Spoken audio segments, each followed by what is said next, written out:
Ngayong araw nga pala may tune up yung Barcam Cheetah. Babiyahe nga kami pa iba dahil dun gaganap yung laro. Syempre ako inagahan ko na yung pagpunta sa barangay para makapagpahinga na rin dun habang inantay yung mga players. At para mai-ready na rin yung mga kailangan namin na gagamitin sa laro. Dito guys, papunta na nga ako sa barangay. Lakad nga lang pala ako nyan dahil wala yung motor ko dito. Dahil iniram yung motor ko andun sa pamangkin ko sa Olongapo. Pero okay lang, sanay naman ako maglakad. Syempre dito, aurahan natin para coach na coach yung dating, diba? Coach G, laging high blood. Yun lang, aray ko. Mga ilang minuto, nakarating na rin ako dito sa barangay. Sobrang aga ko nga pala kaya wala pang player. At mga ilang minuto, nagdatingan na dito sila Perper kasama si Nano, tapos si Low Trick, and then si Kleng Kleng at si B-Boy. Manonood daw sila. Sumilip nga din pala si coach kung ilan na yung player dito sa barangay. Andito na nga din pala ibang players, nakatambay sila dito sa likod. Tamang kwentuhan lang muna habang nagantay pa na ibang kasama. At dumating na rin si Angel Sabado, ang best defensive point guard ng Barcam. Grabe tigas ng tuhod parang bakal. At ito si Low Trick, gumagawa ng sariling play. Mukhang may pasabog to mamaya Syempre ginuguligol ko siya dyan habang gumagawa siya ng play niya. Talagang medyo naguluhan na din siya hanggang sa sinabi niya,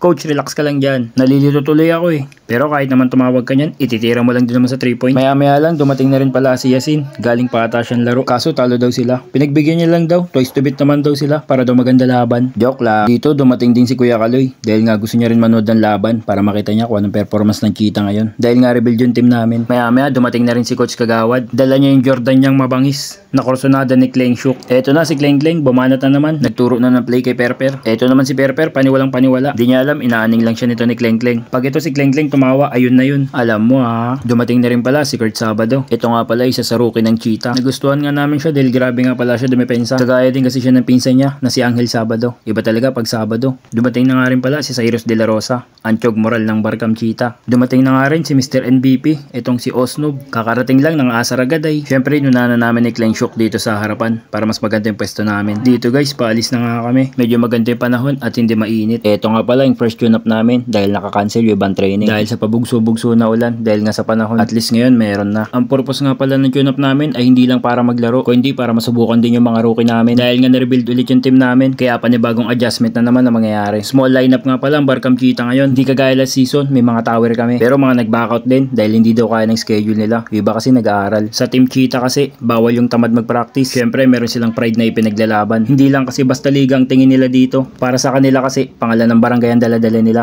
Kaya sa tuwing nag-uumpisa na itong competition na to, talagang malayo pa lang pinaghahandaan na. Kaya deserve din talaga nila mag-champion dahil sa paghihirap nila. Lalo na tong player na to, ito ang puso ng Barcam. Ito ang bumubuhay pag nawawala ng gana yung mga kasama niya. Kaya napakalaking bagay ng player na to. Kahit makulit yan, malaki na itutulong sa team. Hindi nga pala basta-basta yung mga kalaban nila ngayon. Dahil mga team Ebdani at Exla Farm, may NBL din. Team Sambales, yung magkapatid na Dorde. Syempre, experiencado na yung mga yun. Kaya hindi rin basta-basta yung mga kalaban nila. Nakarating na nga kami ng venue, kaya lang bigla namang umulan ng malakas. Mga ilang minuto, huminto na rin yung ulan, kaya naglabasan na yung mga player. At dahil nga may program pa sa court, pinakain muna kami. Habang inantay yung player ng team Ebdani. Yo! Sana supportahan nyo kami sa laro namin! After ng program, nilinis na yung court kasi nga basa talaga yung gilid. Hindi pwede laruan pag ganyan. Kaya naman nagantay muna kami dito sa gilid habang inantay matuyo yung court. Dito nilista ko na yung name ng mga player para pag mag-start okay na. Ito nga pala yung player ng team Ebdani. Grabe ang lalaki, diba? Pati point guard, napakalaki. Pinag-dynamic stretching ko na nga rin sila para makapag-warm up na din sila. Para sa laro, medyo mainit na yung mga kamay. Before nga pala mag-start yung game, nag-picture taking muna ang lahat. Syempre para may remembrance din ng mga players. After ng picture taking, nag-prayer na rin kami. Tapos anong manager ganun din po sa kalaban. Lord, bigyan niyo po kami ng kalakasan, lakas ng loob para magawa namin na ipapagawa sa amin ng mga coaches. Yun lang po, Lord, in Jesus' name pray. Amen. Amen. Cheetah 3. 1, 2, 3. Cheetah! At dito, nag-start na ngayon laban.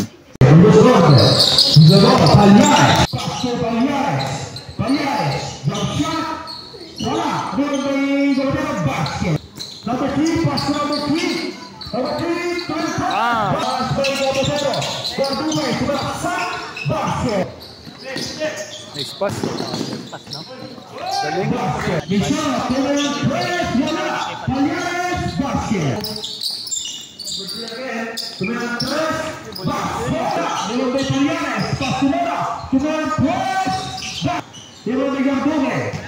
Galing. Coast to coast.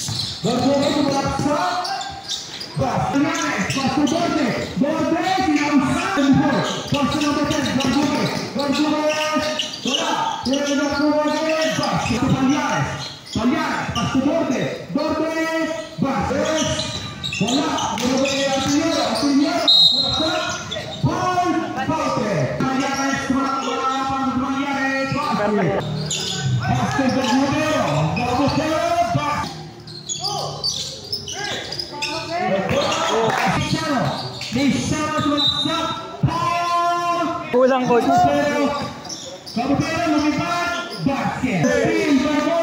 Kalpak.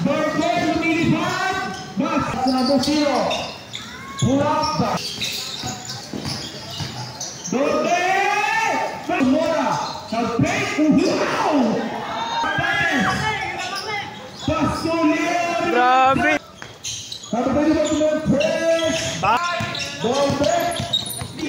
Uli, nice pass. Nice one.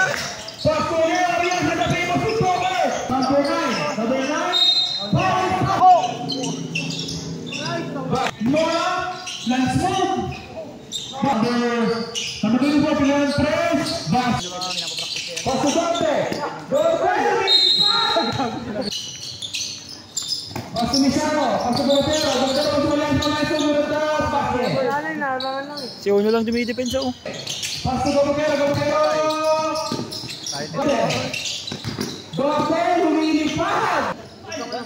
Wala na. Si Uno lang.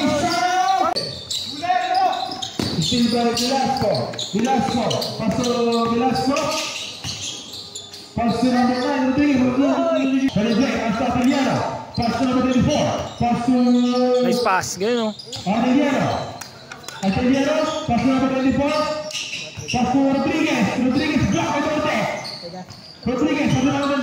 Puro kambe na bigay niya no.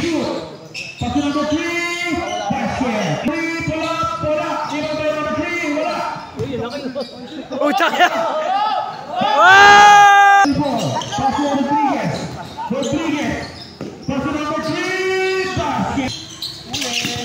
Good! Nice pass!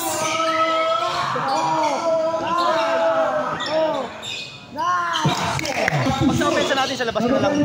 Andun kasi yung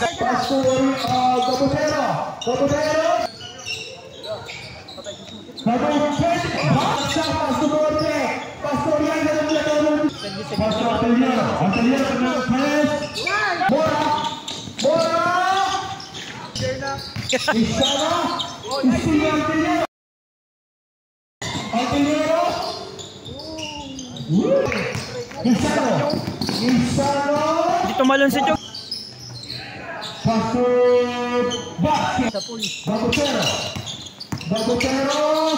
Grabe.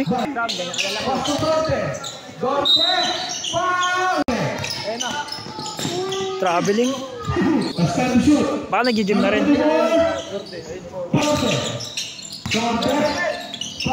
Galing. Wala.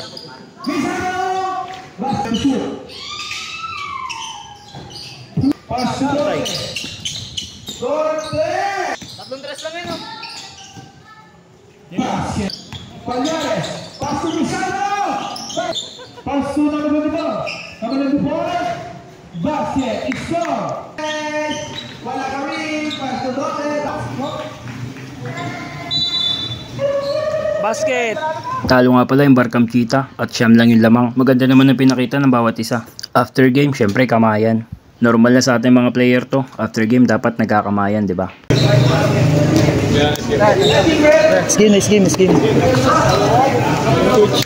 Game. Hey.